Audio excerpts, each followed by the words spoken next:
Assalamualaikum warahmatullahi wabarakatuh. Pada kesempatan kali ini pembelajaran kita berjumpa lagi dalam pembelajaran sejarah kebudayaan Islam khususnya yaitu materi Khulafaur Rasyidin kelas 7 semester genap. Ya, silakan setelah ini silakan langsung kita simak yaitu tentang Khulafaur Rasyidin. Khulafaur Rasyidin itu ada 4 ya, dibagi menjadi 4. Yang pertama yaitu Abu Bakar As-Siddiq, yang kedua radhiyallahu an, yang kedua yaitu Khalifah Umar bin Khattab radhiyallahu an, yang ketiga yaitu Utsman bin Affan radhiyallahu an, dan yang terakhir yaitu Ali bin Abi Thalib karamallahu wajhah. Itu tujuan daripada pembelajaran kita. Perkembangan Islam pada masa Khulafaur Rasyidin. Yang pertama yaitu pengertian daripada Khulafaur Rasyidin itu sendiri. Khulafaur Rasyidin yaitu menurut istilah adalah pemimpin umat Islam, pengganti Nabi Muhammad SAW yang telah mendapat petunjuk dari Allah SWT untuk meneruskan perjuangan Nabi Muhammad SAW. Secara bahasa, Khulafaur Rasyidin berasal dari bahasa Arab yaitu Al-Khulafa'u dan Ar-Rasyidin, yang artinya yaitu pengganti ya. Khalifah al-khulafa'u artinya yaitu pengganti, dan yang kedua, kata kedua yaitu ar-rasyidin yang artinya mereka yang diberi petunjuk. Jadi Khalifahur Rasyidin menurut bahasa adalah orang yang sebagai pengganti, orang yang ditunjuk sebagai pengganti ya, pemimpin atau penguasa yang selalu mendapat petunjuk dari Allah Subhanahu wa taala. Selanjutnya yaitu latar belakang daripada munculnya Khulafaur Rasyidin. Khulafaur Rasyidin muncul pertama kali yaitu dikarenakan atau latar belakangnya yaitu wafatnya Nabi Muhammad SAW sebagai Rasulullah ya, sebagai Nabiullah terakhir daripada umat Islam. Nabi Muhammad wafat yaitu pada tanggal 12 Rabiul Awal tahun 11 Hijriah atau tanggal 8 Juni 632 Masehi. Saat itu beliau berumur 63 tahun. Selama 13 hari beliau sakit, yaitu mulai tanggal 29 Safar sampai dengan 11 Hijriah. Pada hari itu Rasulullah SAW menghadiri prosesi pemakaman salah satu sahabat di pemakaman Baqi. Sepulang dari pemakaman Baqi, Rasulullah SAW jatuh sakit. Suhu tubuhnya panas melebihi aturan manusia normal. Kondisi kesehatan Rasulullah SAW semakin hari semakin lemah. 4 hari jelang wafatnya beliau sudah tidak mampu lagi untuk menjadi imam sholat 5 waktu, sehingga Abu Bakar As-Siddiq radhiyallahu an ditunjuk untuk menggantikannya. Perselisihan kaum Muhajirin dan Ansor muncul sesaat setelah Rasulullah wafat. Sempat kacau ya, kondisi saat itu sempat kacau karena disebabkan Rasulullah tidak menunjuk pengganti beliau setelah beliau wafat secara pasti. Selanjutnya yaitu khalifah yang pertama Abu Bakar As-Siddiq radhiyallahu an. Bertemu nasab dengan Rasulullah SAW. Pada hakikatnya Murrah bin Ka'ab bin Lu'ay ibunya Ummu Khair Salma binti Syahr bin Amr bin Ka'ab bin Sa'ad bin Taim. Berarti ayah ibunya berasal dari kabilah Bani Taim. Abu Bakar As-Siddiq menjadi khalifah kurang lebih selama 2 tahun yaitu 11 sampai 13 Hijriah atau 632 sampai dengan 634 Masehi. Jadi Khalifah Abu Bakar As-Siddiq menjadi khalifah itu cuma selama 2 tahun ya. Abu Bakar As-Siddiq diangkat sebagai khalifah yaitu melalui kompetisi ya, proses kompetisi ya, yang sangat ketat antara dirinya dengan Sa'ad bin Ubadah. Dinamika politik saat itu memuncak, persaingan antara kandidat ya sangat tajam, sehingga perselisihan antara dua publik, Muhajirin dan Ansor, nyaris terjadi perpecahan di antara kaum muslimin.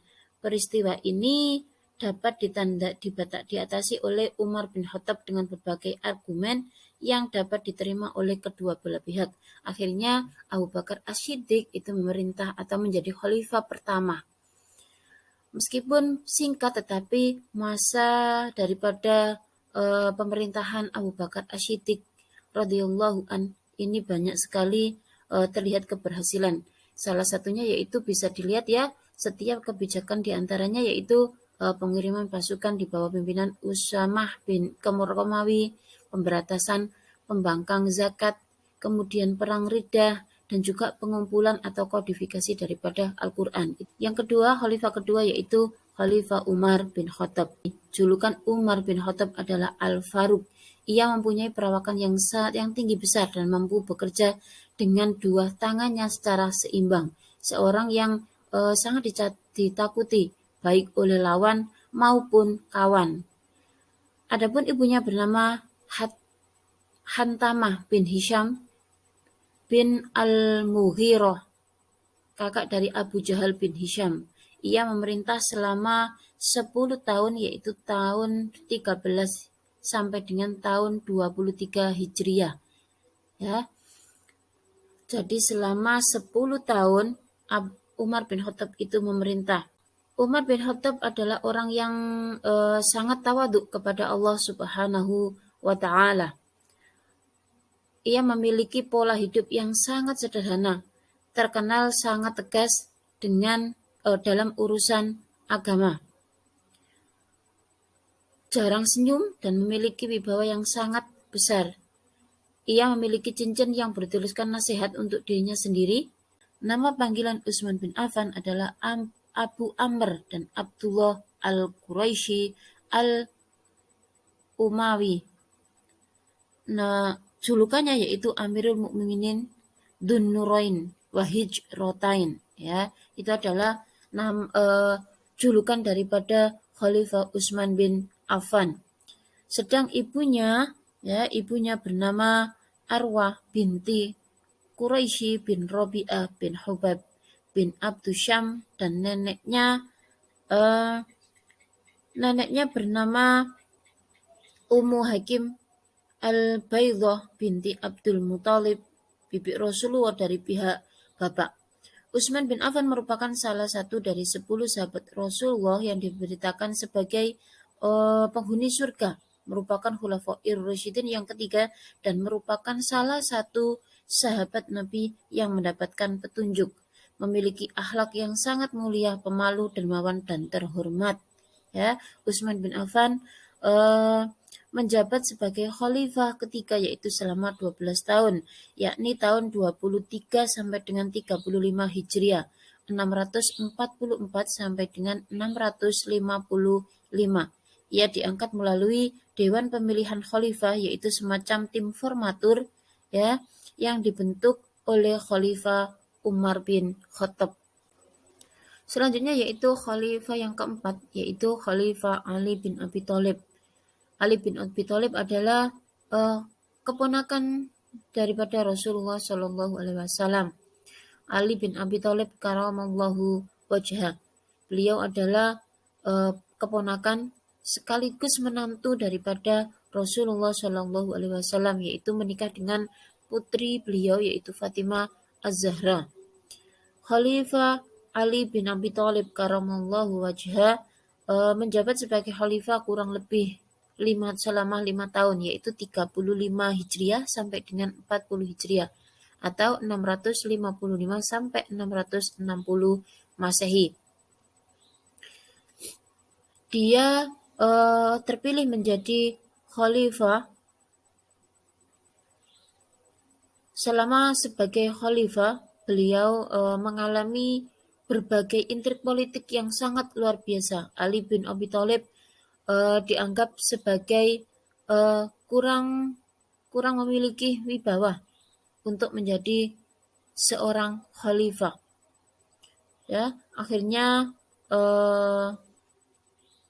Ali bin Abi Thalib meninggal karena dibunuh oleh Ibnu Muljam atau nama lengkapnya yaitu Abdurrahman bin Muljam saat melaksanakan sholat subuh.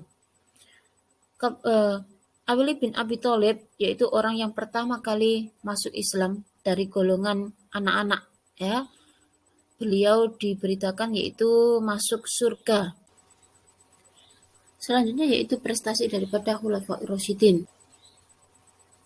Selanjutnya yaitu karakteristik, sifat, dan juga sikap daripada Khulafaur Rasyidin. Selanjutnya yaitu gaya kepemimpinan Khulafaur Rasyidin. Khalifah Khulafaur Rasyidin, ya, dari 4 khalifah ini mempunyai ciri khas masing-masing. Yang terakhir yaitu peristiwa-peristiwa dari berbagai kemajuan yang dicapai umat Islam. Dari peristiwa-peristiwa yang dicapai umat Islam atau kemajuannya, ya. Dari yang pertama yaitu pada waktu pemerintahan daripada umat Abu Bakar Asy-Siddiq radhiyallahu an. Sejumlah kemajuan, ya, telah dicapai pada masa Abu Bakar Asy-Siddiq. Di antaranya yaitu menumpas nabi palsu yaitu Musailamah dan juga Tulaiha. Yang kedua yaitu memperluas daerah kekuasaan Islam. Abu Bakar juga berjasa dalam gagasannya yaitu melakukan pengumpulan naskah-naskah Al-Quran yang sebelumnya masih berserakan atau kodifikasi Al-Quran, dan juga melakukan perang Riddah. Yang kedua yaitu Khalifah Umar bin Khattab. Umar bin Khattab yaitu mampu memperbarui administrasi pemerintahan dan juga perluasan wilayah, ya, menjadi 8 atau membentuk atau membagi wilayah kekuasaan Islam menjadi 8 provinsi. Menjadi 8 provinsi dan juga yaitu mendirikan departemen negara yaitu tentang kepolisian atau berhubungan dengan kepolisian yang berfungsi menjaga keamanan. Umar juga mendirikan Baitul Mal, menciptakan tahun Hijriah, dan juga menempa mata uang Umar. Umar berhasil menetapkan peristiwa Hijriah sebagai awal kalender Islam. Dan juga yang ketiga yaitu Khalifah Utsman bin Affan. Pemerintahan Utsman bin Affan berhasil menundukkan dan memperluas wilayah Islam antara lain ke daerah Barqoh, Tripoli Barat, bagian selatan Nubah, Armenia, Tunisia, Siprus, Rhodes, Persepolis, bagian kecil yang tersisa di Persia. Dan juga Utsman bin Affan juga berhasil membangun bendungan, ya, untuk menjaga arus banjir dan mengatur pembagian air ke berbagai wilayah. Dan yang terakhir yaitu Khalifah Ali bin Abi Thalib.